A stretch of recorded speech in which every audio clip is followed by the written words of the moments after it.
ঘটনা শুরু আমি ১টার সাথে বাসা থেকে বের হই আমার ২টা থেকে কাজ আছিল। Italy time. দুপুর ২টা থেকে কাজ আছে। তো ১টার সাথে আমি ভাত খাইছি। ভাত খাইয়া আমি আম্মু সহ একসাথে ভাত খাইছি। আর আমার বোন টিভি দেখতেছিল। পরে বের হইছি। বের হওয়ার পরে ১টার সাথের দিকে বাসা থেকে বের হইছি। বের হওয়ার পরে আমি ২টার একটু আগে আমার কাজে ঢুকছি। ওই সময় আমার বাসার মালিকে কল দিছিল আমার ফোনে। ফোন দিছে আর আমি কলটা রিসিভ করতে পারি না, কারণ আমি ড্রেস চেঞ্জ করতেছিলাম কাজের। এর ১ মিনিট পরে আমার আব্বু কল দিছিল। আব্বু কল দিয়ে বলতেছে, "তুই কোথায়?" আমি বলতেছি, "আব্বু আমি তো কাজে চলে আসছি, ড্রেস চেঞ্জ করতেছিলাম।" পরে আব্বু বলতেছিল যে, "বাসায় মনে হয় তোর আম্মু কারোর সাথে ঝগড়া লাগছে, আমারে মার্কো কল দিছে।" মার্কো হচ্ছে আমাদের বাসার মালিকের নাম। মার্কো কল দিছে। আমি কই, "আম্মু কার সাথে ঝগড়া লাগবে?" আর বলতেছে সম্ভবত মানে উপরের তালার ওদের সাথে ঝগড়া লাগছে। আব্বু এই জায়গায় একটু বুঝতে ভুল করছে। মালিকে আব্বুকে বলছিল অন্য কারোর সাথে ঝগড়া লাগছে, বাট আব্বু বুঝতে বুঝতে ভুল করছে কি উপরের ওদের সাথে ঝগড়া লাগছে, কারণ বাসার মালিককে কল দিছে উপরের তালা ইতালিয়ান যারা থাকে ওরা কল দিছিল। তো এই জায়গায় একটা ভুল করছে। আমি কই, "আম্মু অন্য কার সাথে ঝগড়া করবো? আম্মু কি ইতালিয়ান ভাষা পারে?" আব্বু বলতেছে ওইটার থেকে। আমি বলছি, "আচ্ছা ঠিক আছে, তাড়াতাড়ি আপনার বাসায় যান, বাসায় যেয়ে দেখেন কি কি হয়েছে বা কার সাথে ঝগড়া লাগছে।" ওইটাই আব্বু আমার সাথে শেষ কথা বলছে 1টা 59 মিনিটে। এরপরে আমি আব্বুরা আবার বলছি বাসায় গেলে জানাইবেন আমার কি হয়েছে। এরপরে আর আব্বুরা আমি 2:30টার দিকে 3টার দিকে কয়েকবার কল দিছি, রিসিভ করে নাই। আম্মুরও কল দিছি, আম্মু রিসিভ করে নাই।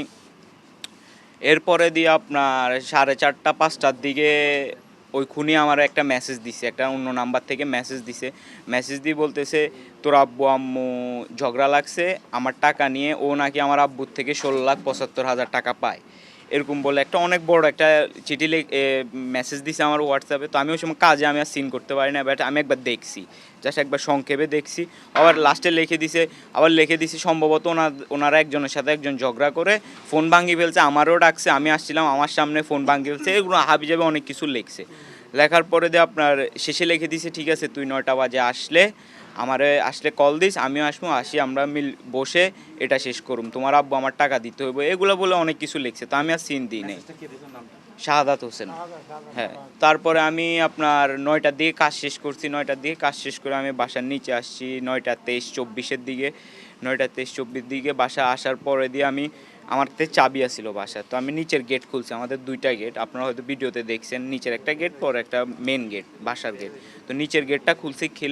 খুলে আমি সিঁড়ি দিয়ে উঠছি। উপরে উঠার পরে আমি জাস্ট আমাদের মেইন গেট যেটা, আমাদের বাসাটা হচ্ছে স্কোয়ার টাইপের। তো সব রুম এক সিরিয়াল আর একটা গলি, সামনাসামনি ওয়াশরুম আর পিছনে হচ্ছে কিচেন। তো আমি গেটটা খুলছি। গেটটা খোলার পর আবার হালকা খোলার পর আমার চোখ গেছে আম্মুদের রুম বরাবর। ওই রুমটা আটকানো, গেটটা আটকানো। আর আমার রুম আর আমাদের মেন গেটের রুমে বরাবর একবার সামনে একটা গলি, একবার বড় সামনে। তো আমি জাস্ট একটু খুলি, যখন একটু ফাঁকা হয়েছে আমি ঢুকছি ঘরে।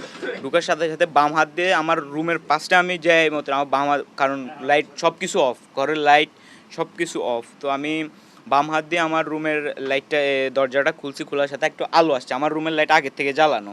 আলো আসার পর আমি এভাবে ঘুরছি হচ্ছে আপনার মেন গেট আটকাবো। মেন গেট আটকাতে যাই দেখতেছি ও ওই দিক থেকে আসতেছে, একটা ধামা নিয়ে লুকায় দাঁড়া ছিল, একটা জুতার বক্স আছে ওটার পিছনে। ধামা নিয়ে আসি মাত্র সাথে সাথে আমার বলতেছে, "শশ", এভাবে বলেই বলতেছে সবাই ঘুমাইতেছে বলে, মানে কোনো কিছু বুঝে ওঠার আগে ফার্স্ট কোপ মারি দিছে এই জায়গায়। কোপের সাথে সাথে আমার বডির একটু ঝোঁক ছিল যে রুমের সাইডে। তো আমি সাথে সাথে মাথায় হাত ধরে রুমের দিকে পড়ে গেছি। পড়ে যাওয়ার আর আমার রুমের এই জায়গায় খাট, এই জায়গায় সোফা, একটা গ্যাপ আছে, ওই গ্যাপটার মধ্যে পড়ে গেছি। গ্যাপটার মধ্যে পড়ার পর ও ঢুকে গেছে সাথে সাথে। ঢুকে এবার এলো পাথারে শুধু কোপ দিতেছে। আর আমি শুধু ওরা ঠেকাইতেছি, যেমনি পারতেছি এমনি ঠেকাইতেছি। আর আমি ইতালিয়ান ভাষায় শুধু হেল্প করতেছি, চিল্লাইতেছি।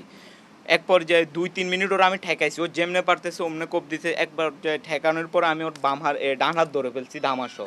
এবার হাত ধরে ফেলছি। আর ওই যে ওর বাম পাটা আমার সোফার মধ্যে রাখে ও নিচ হয়ে কোপ দিতেছে, আর আমি তো পড়া অবস্থায়। তো আমি এবার শুধু ঠেকাইতেছি। পরে এক পর্যায়ে ওর হাত ধরে ফেলছি, হাত ধরে ওরা আমি এবার হাতটারে ঘুরাইছি, আর ধামাটা পড়ে গেছে। পড়া যাওয়ার ও উল্টে পড়ে গেছে সোফাতে। পড়ে যাওয়ার পর ওরে আমি ওর পেটের উপর দিয়ে পাড়া দিয়ে দৌড় দিছি। ও আবার পিছন থেকে আমার গেঞ্জি টান দিছে। তো আমি ওই দিন জার্সি পরা ছিলাম, ব্রাজিলে একটা জার্সি পরা ছিলাম। জার্সির পিছনে রক্ত হয়ে জানো না, ভালো মতো দৌড়তে পারে না। আমি যেমনে পারছি অমনে ওরে ছিঁড়ে পরে আমি সিঁড়ি দিয়ে দৌড় দিয়ে নামছি।